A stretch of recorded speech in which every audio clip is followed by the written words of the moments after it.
Praise the Lord.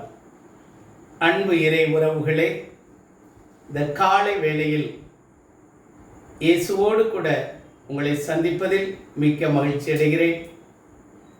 இறை வார்த்தையாக மத்தேயு 8வது அதிகாரம் 5 முதல் உள்ள இறை வார்த்தை,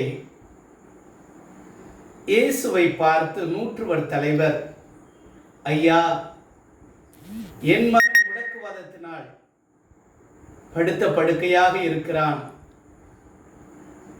என்று சொன்ன பொழுது இயேசு சொல்கிறார், நான் வந்து அவனை குணமாக்குவேன் என்கிறார். அப்பொழுது நூற்றுவர் தலைவர் சொல்கிறார், ஐயா, நீர் என் வீட்டிற்குள் அடியெடுத்து வைக்க நான் தகுதியற்றவன்.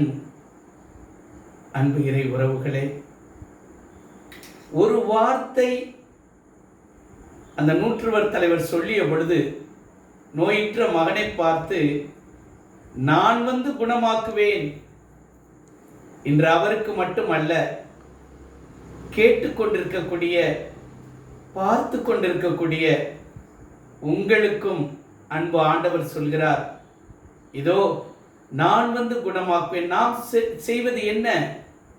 நாம் என்ன செய்ய வேண்டும்? அவர் வந்து குணமாக்க வேண்டும் என்றால் நாம் என்ன செய்ய வேண்டும்?